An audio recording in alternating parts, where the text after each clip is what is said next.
This broadcast is brought to you by batchleads.io/closers.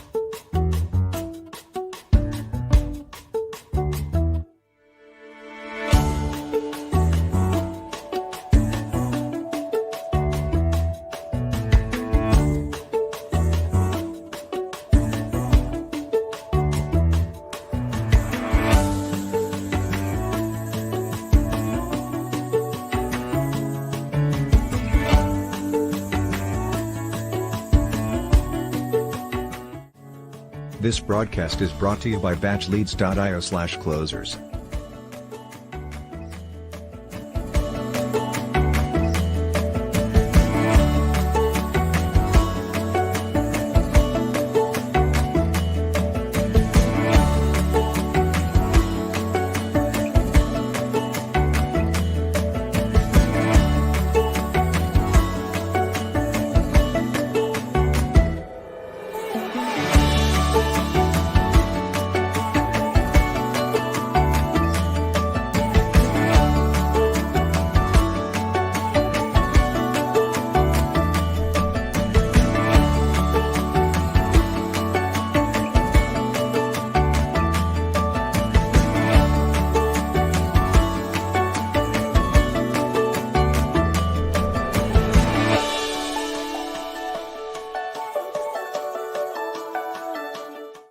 This broadcast is brought to you by batchleads.io/closers.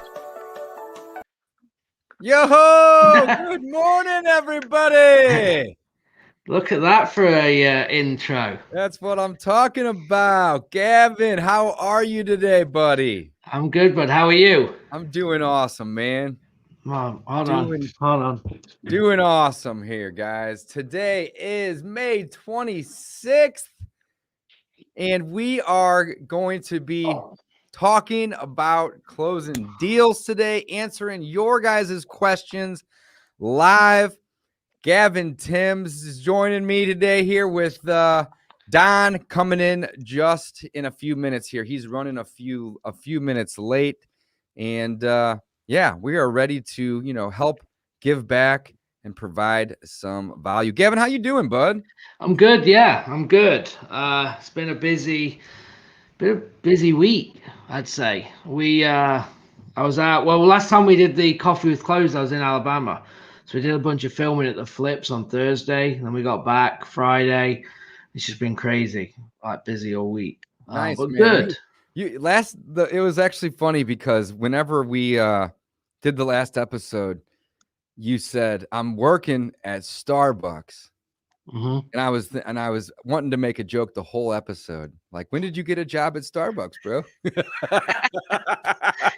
You saved it for this week. I saved it for this week, man. I didn't have a good opportunity, but yeah, man. Awesome. Yeah, good to see you though, man. We hadn't even had a chance to talk until since last week. I know. So Crazy. always a pleasure, man. That's right. And we got some cool things coming for this group as well. We just talked about, this is our third episode, and we've been working in the background getting things ready. So we're going to have some cool giveaways going here shortly. And if you're watching us, guys, please give us a like, put in some comments if you have questions, and also share. If you can share it onto your social media platforms. Make sure you're following us as well on our YouTube channels, social medias. As well. But yeah, if you guys could share it, that would be awesome. We want to get as many eyes on us as possible, giving as much information away. And the cool thing is, we don't have anything to sell. Okay, so we are not going to be selling anything. We're going to be giving any discount things that we have that we can give away. If there's any platforms that we're using that can give you free trials or free leads, that's what we want to be doing. All right, so we want to reach as many people. We want to try and build a community where we're all trying to achieve the same thing. So that's kind of our goal with doing this. That's exactly right, guys. That is exactly right. We're still trying to learn how, or at least me. I shouldn't speak for the group. I'm still trying to learn how to use StreamYard here. It's very cool. Got a lot of little gadgets and bells and whistles, but it seems like it's a pretty cool little system here, guys. So, but yeah, we are here to help, as Gavin said, and we want to, answer your guys' questions and do as much as we can to, just give back and teach what we've learned over the years from all of the successes and probably more importantly the failures that we've come across. So drop a comment with where you guys are from, and if anybody has a question, we're ready to jump right on in. Aaron says good morning. Aaron, good morning. That's what's up. Yeah, someone from Facebook that's watching us from New York City.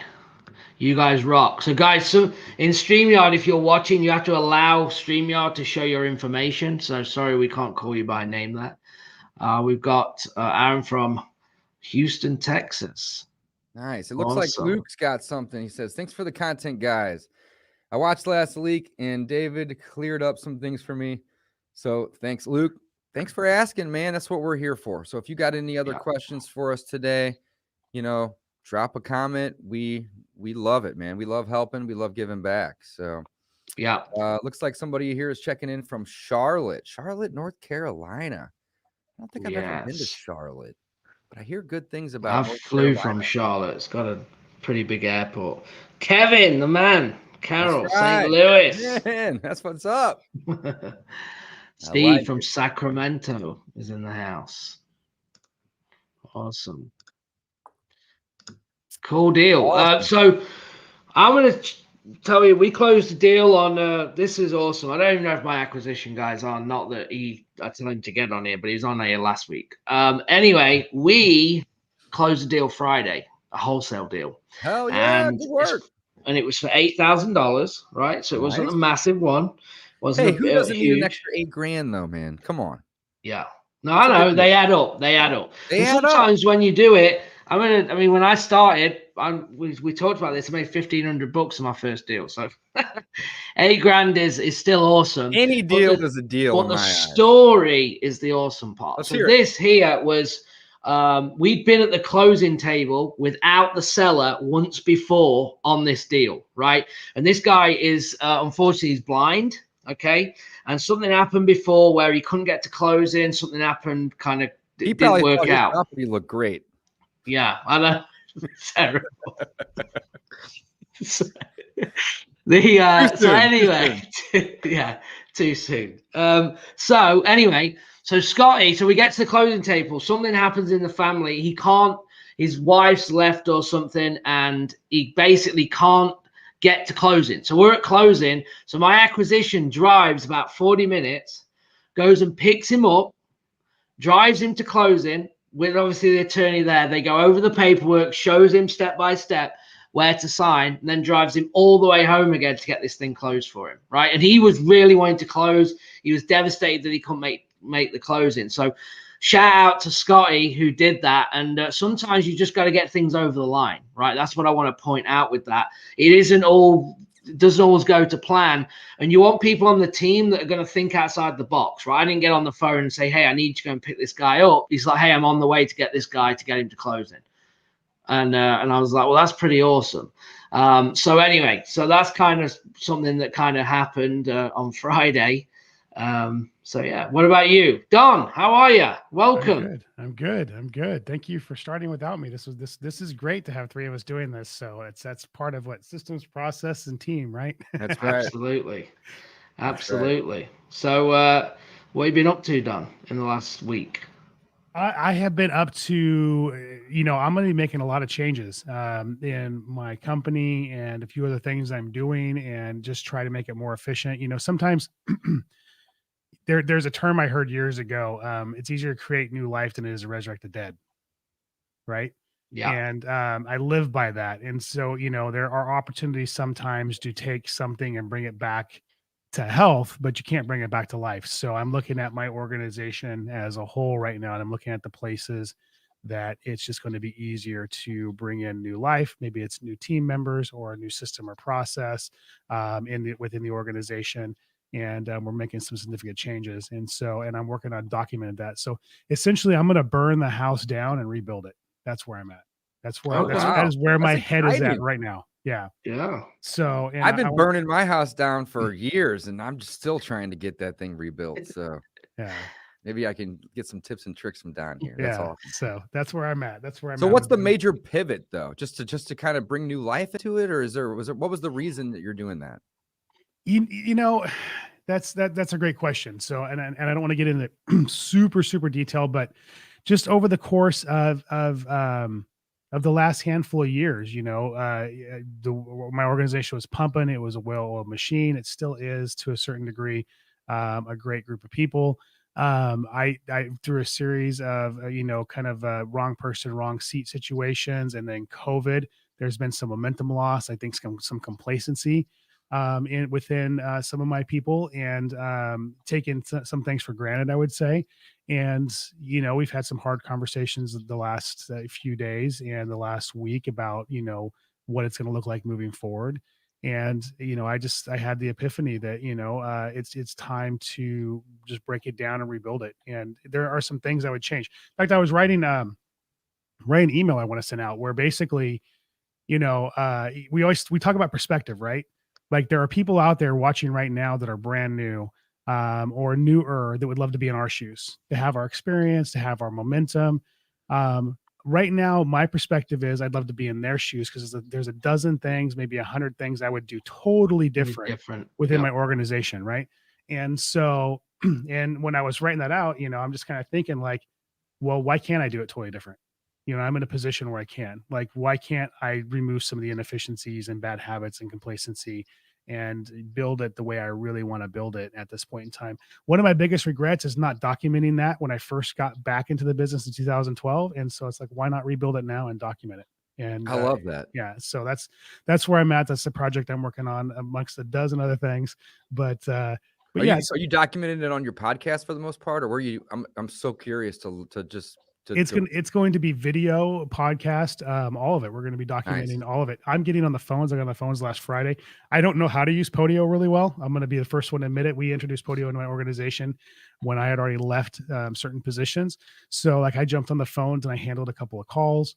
I'm going to be taking calls. I'm going to be Monday morning quarterbacking my own calls, tearing them down, putting them out for people to listen to.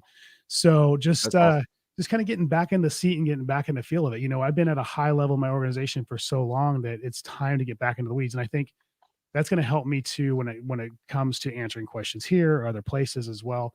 But ultimately, at the end of the day, it's just building a more efficient machine, and that's ultimately what I want to do. And I'm at a point, like I said, now where I'm ready to do it. So.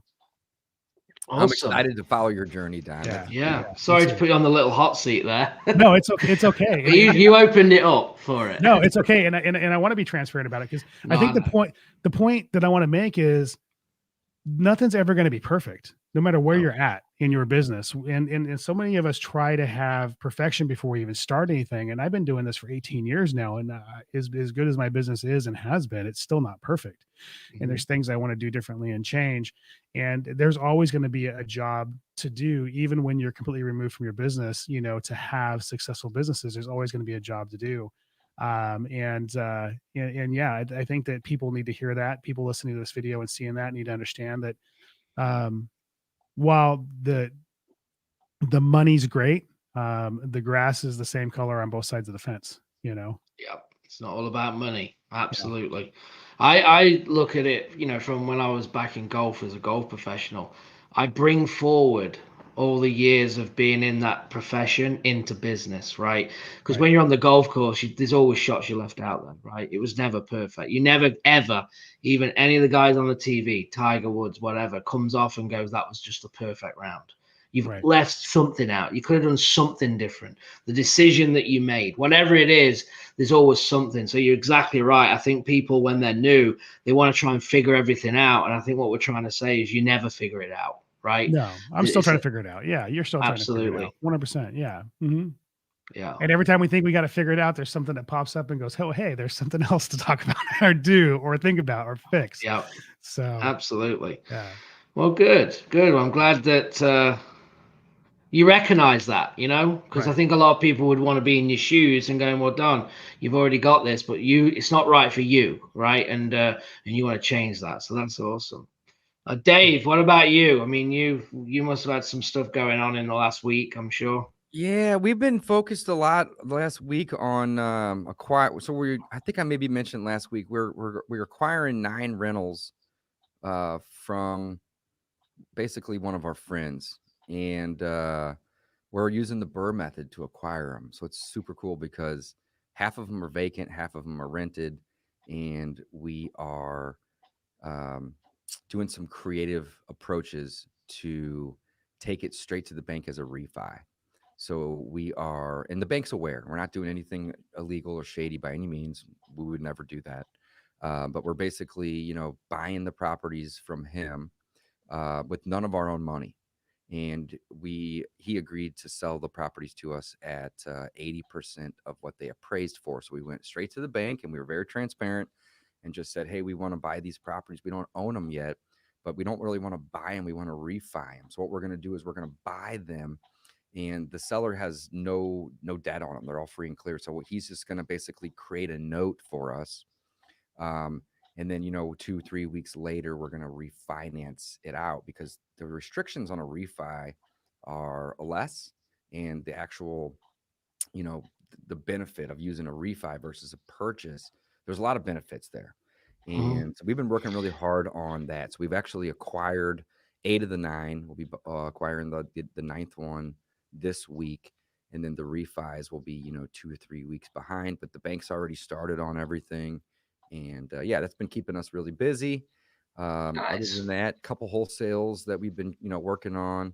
I think since I spoke to you guys last, we've closed 2, maybe 3 wholesales. And man, we have this fix and flip right now, guys, that is the worst.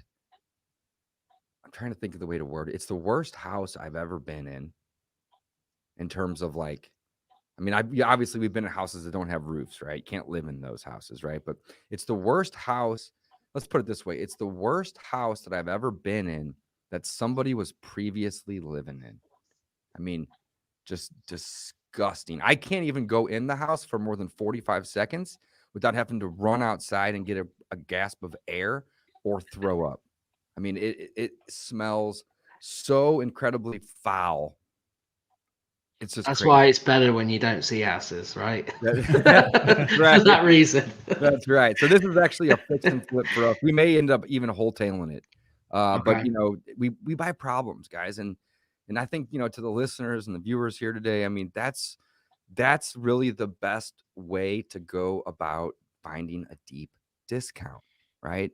Yeah. This was a pocket listing. Actually, it wasn't a direct to seller marketing.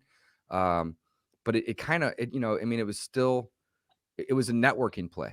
We network with a ton of agents. The agent knew the owner. It was rented, and the tenants were just disgusting creatures. I think that's the best way to describe it without being too Yeah. out of line here. They were just disgusting. And they finally moved out a couple months before we ended up buying it, but they had lived there, a couple months previous. And we've had 2 clean out crews quit. 2. So we're on the 3rd clean out crew. And just to give you guys some context and not to talk about this for too long here, but there was human feces in the bathtub almost halfway up the tub. Nah, I The can't. whole tub. So I mean, just imagine how bad the house smelled. When we bought the house, there was 2 feet of water in the basement, and they were hoarders. They literally had, I mean, when you'd walk into the kitchen, you couldn't barely see the countertops. There was trash all the way from the floor up over the Yeah. countertops, and in some areas all the way to the ceiling. So, I mean, again, the takeaway here, guys, is we got a great deal on it. The owner didn't want it. What's the purchase on this? We bought problems. I think don't quote me on this because my partner handles this side of the business. I think we bought it for not 90 or 92. And, our goal was to put like 60 or 70 in it. So we'll be in it for, just about, a little bit over 150. and the ARV on it's probably 230, 240. So, it's a great deal for us. But I've never had a clean out crew quit, let alone be on my third one. Yeah. Those guys see the worst of the worst, and they're quitting. do. There's a problem. Now, I've seen a house like that, like you described, feces in the tub, stuff like that. But generally, they've been vacant for some time, and that stuff has had time to kind of petrify, and the smell is gone, and you can remove the tub and get rid of it in one shot. It sounds like to me some of that's pretty fresh, and the smell is vibrant and alive. And when we bought it, Don, it was cold.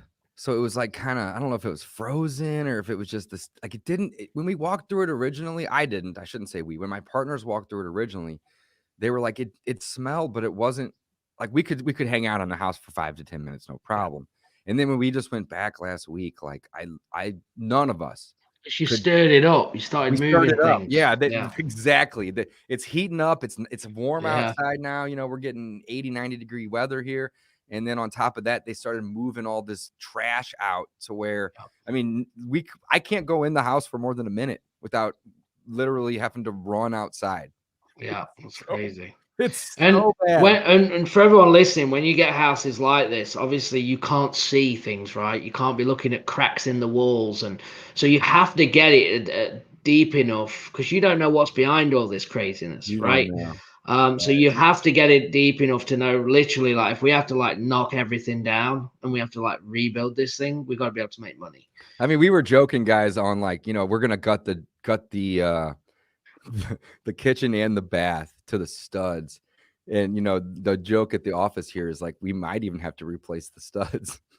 We don't know if we're going to get that smell out of there. Oh man. But good. I've been busy. I've been busy to say the least, guys. So that's good. That's good. Awesome. Well, I think we got a question. Well, if you have any questions, guys, put them in. If you're watching on YouTube, if you're watching in the Facebook group, type your questions. We're going to be able to see them all. And again, if you could share the post, that would be awesome. Share it definitely, to guys. as many Share the people. Post. We would really appreciate that. So we had one a minute ago. Do you guys offer financing for conversion projects from 4-family to an 8-family unit? Borrower needs $600,000. We do not offer financing. My advice on that question would be, contact a hard money lender, or go talk to banks, right? I mean, banks typically are going to be a little bit harder to work with, but you're going to get the cheapest rates. Hard money lenders are incredibly awesome and easy to work with. And I think a lot of people have a misconception that a hard money lender is a hard loan to get because of the word hard. In fact, hard money is easy to get. And the reason it's called hard money is because they're lending on a hard asset, right? They most of the hard money lenders that I know, they're more worried about it being a deal than they are worried about your personal credit and your personal debt to income ratio and your personal finances. Now, of course, they're going to want to see some of that stuff, but they're heavily weighted on the deal, not so much on you. So to answer that question there, a hard money lender would probably be your best bet, especially for a conversion project that, is going to be several $100,000. You're not going to be holding that for too long, most likely, or you can refinance out. Hard money lenders aren't typically long-term solutions. They're typically short-term solutions, but it's going to be really easy to get your What should they be looking at? How much should hard money cost people? What do you think is a good rate or a fair rate? Typically, I would say between 12 and 15%. And you may have, 1 to 2 points on the front end. You may have 1 to 2 points on the back end. You may have points on both the front and the back. Typically, when points are introduced into the equation, the interest rate will be a little lower. So if it's just, an interest rate with no points, you could be 14, 16, maybe even 18%.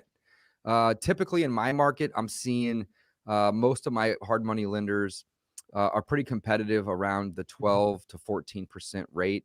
And then anywhere from 1 to 2 points. And that could be again on the front or the back. That's what I'm seeing. Yeah. There are hard money lenders out there right now that are in the 9% range, 9 to 10% range. That's good. Well. Yeah. So, I just got one for 2 2 points and 10%, and that was through Anchor Loan, and they lend in pretty much every state. The only downside, though, is that they'll only lend at 70 or 80 to 90%, depending on the state. So Birmingham, Alabama, for instance, they would only lend at 70%, where most states they're normally 80. So meaning I have to bring 30% down to do that deal of purchase and rehab, and it was 2 points and 10%. So I'm going to pop this question up. I'm going to skip out of order just because we're talking about this. So the Mhm. question was, what are the points you keep mentioning? It's a great question, Aaron. Yeah. yes, Mhm. Go So ahead. points are so basically points. Some people call them fees, origination fees. We refer to them as points, and it's kind of commonly referred to as points in the industry. But even banks or traditional lenders will charge origination fees, and it's usually a percentage. A point would be like 1%. 2 points would be 2% of the loan amount. So if you're borrowing $100,000, your points, your percentage, 1 point would be $1,000, and that would be your cost for obtaining the loan through the lender. So, and like I said, in traditional lending, it's called an origination fee. So they're basically one and the same. Yeah, interest rates are basically annualized. So, Mhm. 1% of 100,000, that's going to be broken down over, the whole year. So you may Right. only have to pay 3 months of 1% or 5 months of 1%. If you borrow that for the whole year, you're going to pay 1%. 1 point is still 1%, 3 points is 3%, but it's typically paid. It's not At closing. annualized. It's It's all paid due. at Now, it closing could all all at be once, due in yeah. the beginning if it's points on the front end. Right. It could be due at the end if it's points on the back end. But it's I personally try and negotiate everything on the back, even the too. interest. So But everything. with hard money and private money, typically hard money has very structured, standardized policies and procedures. You pay your fees and your points on the front end at closing. You make your payments through the duration of the loan. Private money, you have more flexibility. That's a private individual that's lending their own funds. Then you can negotiate terms where you can pay your points and even your accumulated interest at the tail end of the transaction when you close the property, which is obviously ideal because it cuts your holding cost. Yeah. You guys nailed it. Yeah. I couldn't have said it better myself. You nailed it. Yeah. But I think that's important. I know it's a bit more advanced, but people just throw the term hard money out. So I wanted to dive into that and just talk about it and break that down for people to go, okay, yeah, well, it makes sense, right? Absolutely. So that's awesome. What other question do we have? Luke's got one here. It looks like about VAs here. Here, I'll click it. There you go. There you go. All right. So Luke says, do you guys use VAs for cold calling? If so, where do you find the ones who have great results? I call myself now, but want to get more outgoing. Luke, great question.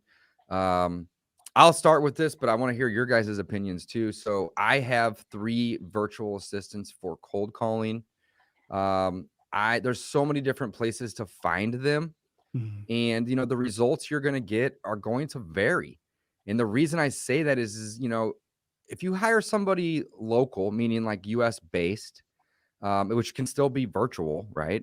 You're going to probably have a higher, you're going to have a higher cost, most likely, but you're also going to have a higher percentage of them pulling a cold call into a lead, right? So you're going to you pay for what you get, put it that way.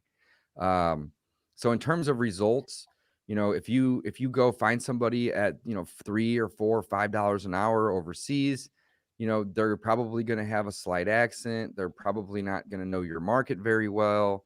There could even be some delay in terms of the phone system, pros and cons, right? If you hire somebody, US based, or maybe just somebody that's like excellent with English, you're going to have less of the issues, but you're also going to have a much higher cost. So in terms of where to find those VAs, there is tons of places to find virtual assistants. I know one of the places that I've found them recently is, via Riva Global. They have some good VAs. But really, I mean, like Upwork's a good option, and you can go to Facebook groups, and find virtual assistants. I mean, there's like 2 or 3 Facebook groups that I've come across recently that have like 40 or 50 1,000 members, and the majority of those members are real estate professionals or virtual assistants looking to connect with a real estate professional. So that's Right. my 2 cents on it. Yeah, and I think just to add to that, and I agree with all what Dave just said. I think if you're new, Luke, and you've like, well, I've never had a VA, and how do I do it? When I started, the way I do it now and the way I started, I'm going to give you both versions. So if I was new, what would I do? I'd probably go onto Upwork.com. I'd do a very simple post to say, hey, I'm looking for someone that's got experienced cold caller, that's got great English, okay, and Steady that has internet connection. yeah, and that has whatever dialer I'm using, okay, experience with the dialer that I'm using. So if it's Mojo, Batch, Zencall, any of them, that's what I want to put on there. Then I let people apply. Then I send a second message to them and I say, hey, can you send me a 1-minute recording telling me a little bit about yourself? So within that 1-minute recording, only 10% will actually do it. And then I can actually listen to who sounds good. That's the main thing I'm looking for. And then the ones that sound good, I will then interview. So that's how I would do it if I was starting. You can narrow down really quickly, and within 2 or 3 days, you should have someone hired, ready to go. And if you're unsure and you have a couple, hire both of them on a trial, okay, and see who performs better. Then what you do when you build it, we've all got VAs. I've probably got 7, 8 VAs that work for me. I now have a lead VA. So now it even gets easier. My lead VA goes and finds all my VAs and they manage that process. Okay. So when you build this out and you get a good one that understands the way that you want to work, the way that you want things done, then give them the task, pay them more, and let them do the hiring for you. That's what I would say. Love it. Yeah. So I'm gonna have somewhat of a different take on this. And it's kind of a choose your damage. Do you want brain damage or do you want bank damage? Right. So, so which way are you going to go? So we actually did, we operate with VAs as well. We have lead manager VAs and admin VAs and different things like that in my organization. We actually did try to do cold calling within my organization where we just hired the VA directly, trained them and managed them ourselves. And that definitely caused some brain damage. You have to manage them. You have to train them. You have to listen to their calls. You have to lead. If you're going to be hiring VAs, either or that, or you train somebody to do it for you, but somebody has to manage the process, because no matter how great they are, there are ruts they fall into, burnout. They have bad days, they have internet issues. And if you're not on top of it and managing it, that stuff starts to turn into kind of a cancer in your organization. So we ultimately opted to hire outsource to a service. I use 2 services. I use ISA Pros and I use Lead Gen Pros. And I have 2 cold callers from each right now. And both of them drop us some phenomenal leads. There isn't a particular reason why I'm choosing either one at this point in time. One didn't have extra callers. I went to another one. So, but ultimately we chose to outsource it. They hire, they train, they manage the cold callers. If the cold callers are slipping or falling off in any way, shape, or form, then they handle that brain damage. It cost me probably a little bit more than it would cost me at the end of the day to have the VA directly hired, but my time or my team's time now is not being affected by the management of those VAs. So it just depends on, as somebody brand new, not knowing how to train and lead, your best bet might be going to a service that does cold calling for you until you figure out, like, KPIs, key performance indicators. What are those? That's a whole rabbit hole we can go down. What's the best dialer to use? All that kind of stuff. How many calls should they be making an hour? So on and so forth. Those are all things that if you don't have answers to those questions, you might be better suited just finding a service that fits you and go that direction. I just want to throw that in there. Man, I agree with what both you guys said. Absolutely. Yeah. Absolutely. Yeah. I prefer to hire a service that has somebody that will help manage them. You still have to manage the manager and or the callers, but the amount of time that you're going to commit to the management is going to be a lot less when there's a dedicated manager. Yeah. So that would be my final. I think as well, it comes at the cost, doesn't it? Like, how much does someone have? Because you're going to pay more to do that normally. Yeah. And I like to have, personally, I like to be dealing with them directly. Now, it's not me now. I have one person that deals with them directly, but I quite like that personally. But I do admit it is easier just for someone else to deal with it for you. But you're unsure in that when I've tried it is like, is it them? Is it the market? What is it? You know?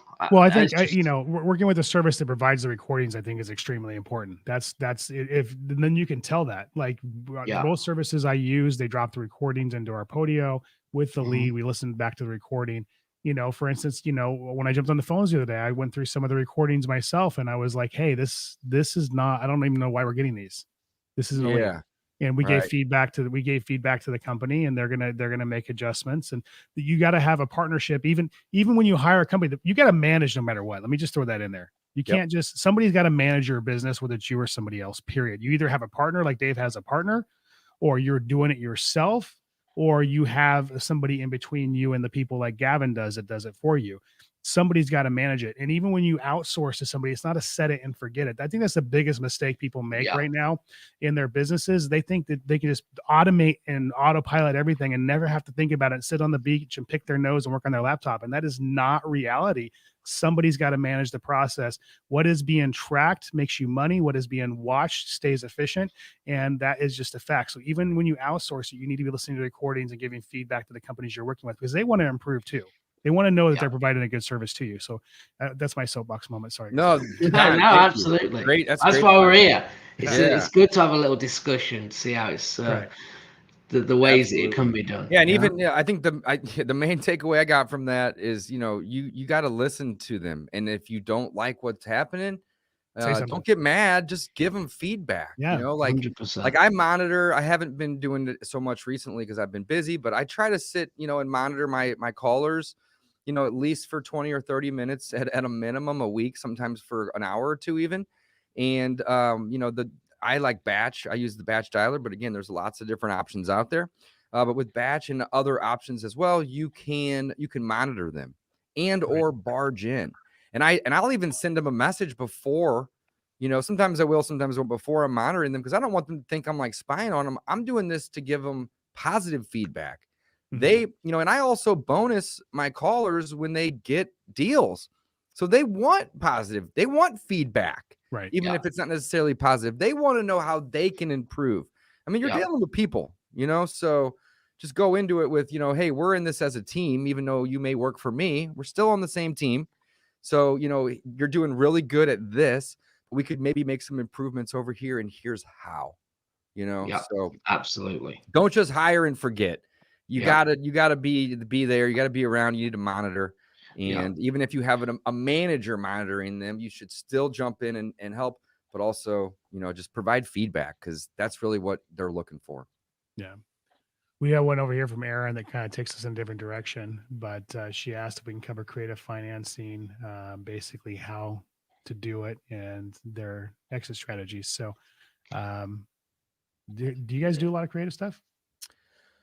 I don't do a ton of it. I'm actually starting to do some. We have 3 or maybe even 4 on the board right now that we're gonna sell on. We're gonna sell on terms. We're gonna do creative financing on the exit.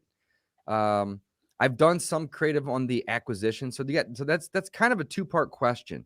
You can use creative financing to acquire, and you can use creative financing to disposition too, right? Yeah. And there's a couple different strategies. So, I mean, let's maybe just talk about, we'll talk about both, of course, but on the acquisition side of things, you can acquire with the subject to, you can acquire with owner financing, you can acquire with lease options. And there's probably more than just those 3, but that's kind of the main 3. Right.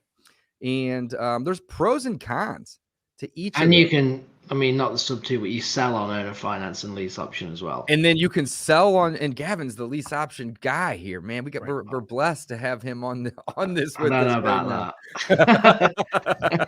No, we are going heavily into it. So I've actually got a partner on the creative finance now, Dustin, who's done a ton of deals. We're going heavily back into creative financing, getting ready for when this market, whenever something happens, we're setting up and getting ready to take it by storm. So we are actually heavily focused on it right now over the last on the acquisition side. Yes. Nice. So then to Yes. flip the script, guys, there's creative finance on the disposition, on the selling side.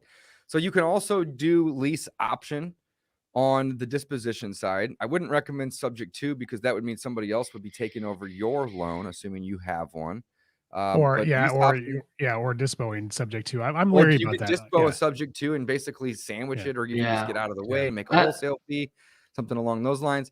I think the most interesting, at least to me, would be being the bank. So in terms of creative financing, selling a property to somebody that can't get a loan, and essentially collecting a down payment and charging them a monthly mortgage payment. And we're working on, like I said, 3, maybe even 4 right now, where we're going to do that. And we're going to get loans from our bank and then wrap those loans.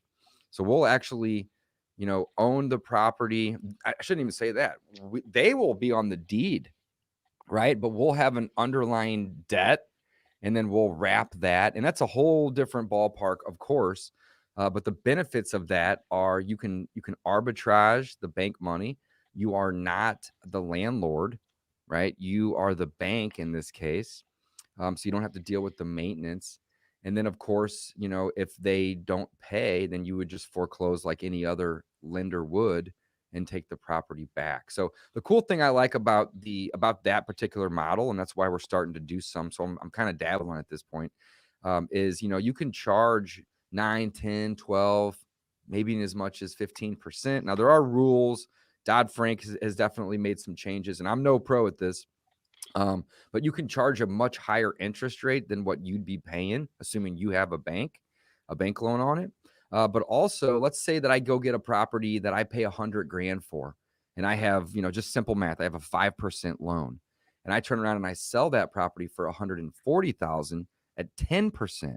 Well, I'm arbitraging that first 100,000 from 5 to 10%, but on that other 40%, I'm getting the full 10%, right? So that's kind of the play that I'm taking with it in terms of the owner financing. But again, acquisitions is one side, dispositions is another. I think as well it's a great question, but it's kind of one that you can't just answer, because every strategy we could dive into, and when you get it's called creative finance for a reason, because it's very creative and you can do things like 300 different ways to get the outcome. One thing that I would say though, if you're new, is make sure you get the right training, and don't start taking things over sub 2 if you don't know what you're doing. That would be, I think, in the wholesale deal, when you're making an offer and you're locking up a property, you can get back out of it. You have an inspection period. It's very simple to understand, right? If it's too high, you can get out of it. It's no big deal. But when you start trying to get people out of foreclosure or take over a loan and get it up to date, and I mean, now you're playing with a different motivation of person, and you can mess things up. And I don't say that to scare anyone, because I think they are great. You can help a lot of people. But that'd be just my 2 cents as well, in there. Yeah, I mean, I did sub 2 for 5 years, from 2003 to 2008. And we just literally closed about a week or so ago on a sub 2 property in Columbia, South Carolina. So we picked up as a rental sub 2. It's a strategy I know backwards and forwards, and I know really well. With any creative financing comes responsibility, because you generally working with somebody that's not completely sophisticated like a bank would be, and you're making a commitment to them to either pay their mortgage or to pay them. And so however you structure it, you just got to make sure you honor that responsibility. And whether it's in how you purchase it and take it over yourself as a rehab or a buy and hold, or if you're going to wholesale it and dispose, there's a lot of talk out there, and buying something sub 2 and then wholesaling sub 2 is pretty popular. I would make sure that whatever buyers you work with, if you're going to do it, that are completely vetted, because you're selling the seller on believing in you, and then you're handed off to somebody else and you're losing control, and that can turn into a whole thing. The only property I've ever been sued on was a sub 2 property. I shouldn't say the only one I've ever been sued. I've been in this business long enough. I've sued people and been sued a few times, but my only creative, well, I take that back. The only property that was the transaction type that I was sued for was a sub 2 property. So I just want to throw it out there. So. Yeah. So just do a deep dive, learn the strategy, figure out if you're trying to do creative on the front end or if you're doing it on the back end. Right. There's lots of different approaches. Aaron, thanks for the question. It's actually a really good question, but it's a little too broad. There's tons of different ways to do them. And but again, we would highly recommend that, you learn them inside and out before you, still go start running with them. Because again, there's pros and cons to everything in life, guys. We know that. But especially when you're doing creative, it's not all black and white. And just like Gavin said, you can get really creative in some scenarios, which can be great. But there's also some downsides to that. So just be careful when you're doing that type of stuff. Yeah, for sure. So, a lot of money you made it though. Definitely a lot of money you made in that. Yeah. Yep. Absolutely. Yeah. Also, I might have Donnie. You just last question on this. Are you doing many yourself, or are you focusing on wholesale and flips? Wholesale I know and you flips. just did a sub two. I know you said that, but it's weird. The weird thing about creative financing is you gotta be intentional about it. Like you gotta be intentionally looking for creative finance deals. There's a few people out there that's all they do. They teach it, they know it backwards and forwards, and that's all they do. When I was doing sub two, that's all I looked for was I would buy the property sub two, I bring in a private money lender for the rehab, and I would flip the property. And my mindset was only there. I never even thought about hard money or private money and financing the deal. I looked for creative financing, and they were everywhere. Now my mindset, I have the money available, I have the private lenders available, we're fix and flip, and I'm in the mindset of we buy cash. Yeah. And it's like the horse with the blinders on, right? All I'm seeing is what I'm looking at. And so I don't see the creative deals. And that's just because it's not what I'm focused on. So I will say that whatever you focus on is abundant, and whatever you don't is not. And that is a fact. And so we do them. We just did one, but we don't do them a lot. And the only reason we did this one is because the numbers were too tight for us to do as a flip. And I just threw that out there. My acquisitions person asked the seller if they would want to do it, and they said yes, and we did it. And it's the first one I've done in a while. Nice. Okay. Gavin, well, we you need got to a question. talk. I was going to say we need to talk because I'm working on a few things that we might have to do something with. So let's have a conversation. I know that strategy backwards and forwards. I can eyes closed. I can make it easy for you though. You just hand them over and get you paid. Anyway, awesome. What was that, Dave?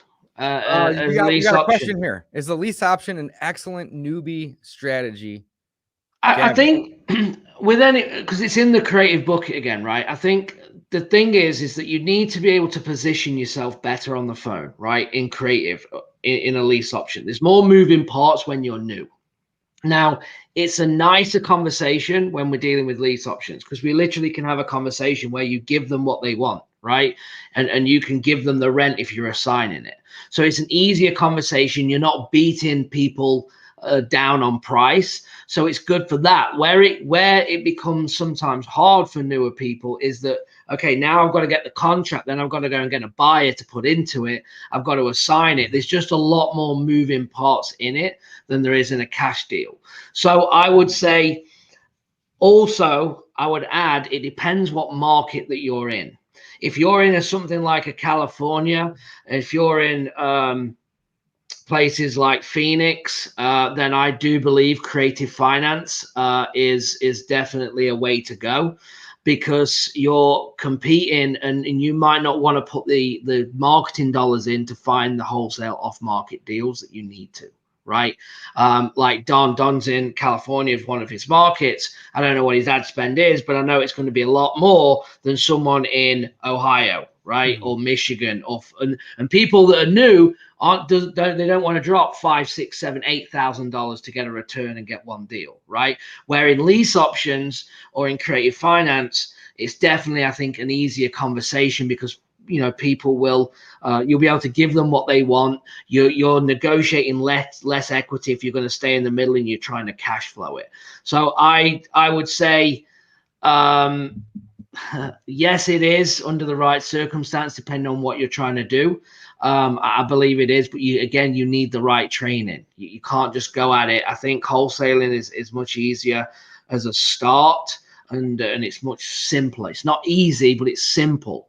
The hard bit in wholesaling is actually the doing part, right? Hallelujah to that, guys. It's not necessarily easy, but it's incredibly simple. Wholesaling specifically, but lease options too. Really, all of this stuff in this real estate business, guys. Fix and flipping, wholesaling, landlording. I mean, it's not easy. none of it's really that easy. Let's be Simple. honest. But Yeah, then it's again, simple. what in life is, pays great dividends and makes you a lot of money that's easy? Nothing. Yeah. But at the same Yeah. time, it's incredibly simple. So Yeah. yeah, just keep that in mind. You got And I another will one? say one thing on that, that if you are new, you will need to be partnering with people that know what they're doing in Yeah. your market, Mhm. because you're going to simplify it. If all I had to do was just find a contract and get a deal, and then I can go to Don or whoever and go, hey, I got this deal, let's partner, let's JV, and you've built a network with that person, they're going to kind of guide you through and get you paid. That is the biggest thing that I can give anyone, regardless if it's wholesaling or creative finance. Go and focus on one component, the first 2 steps, and then go and JV with someone that knows what they're doing. That's what I would recommend. Love it. 100%, We got yeah. another one here from Dylan. Do you use a title company when doing creative financing, or is that all done or can be done through a notary? Can I answer Gavin, I'm this? going to let you, or actually, Yes. Can I say Don's this? getting excited. what you guys think? Tabletop closings are for morons. You use a title company for everything. Ask me how I know. Ask me how I know. No, Dylan, great question. Thank you for being here today and asking and watching all of us knuckleheads here. But Don, you nailed that one. That is a fantastic question, guys. I refuse to buy a property outside of a title company. Right. Somebody could come try to offer me a property that's worth $100,000 for $15,000, and I won't do it unless I can go to a title company and get the title insurance.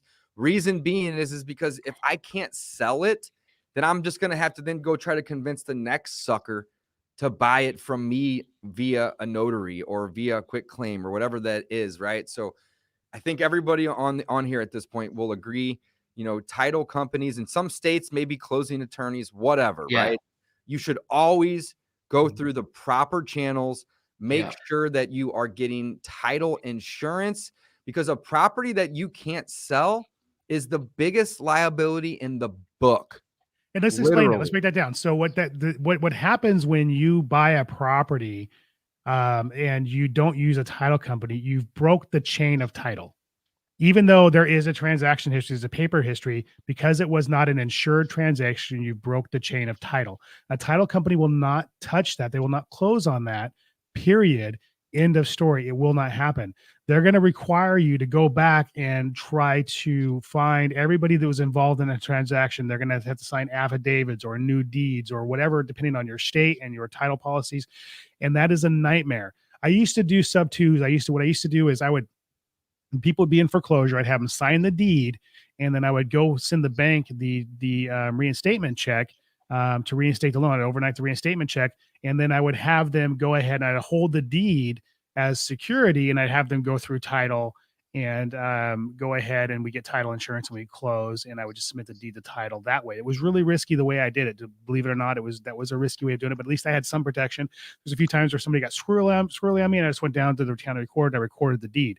But then I had the headache of having to jump through hoops to chase the people down to sign off the affidavit so I could ultimately dispose and sell the property.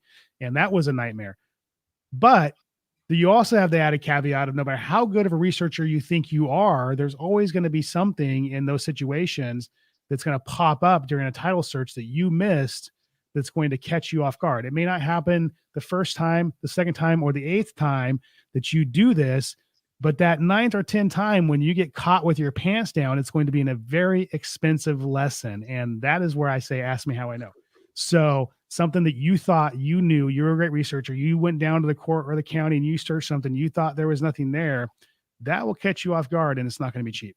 Yeah, it's not going to be cheap. Absolutely. And the process of quieting a title, basically, let's say that you buy something via quick claim or through a notary in this scenario, and it's not through a title company or a closing attorney, and there's no title insurance. And Don said it best: that you've basically broken the chain of title. And maybe it wasn't even you that did it; maybe it was somebody prior, right? But when you follow in those footsteps, and you want to then go sell the property, and your buyer isn't okay with that, they shouldn't be, because we aren't, and you shouldn't be either.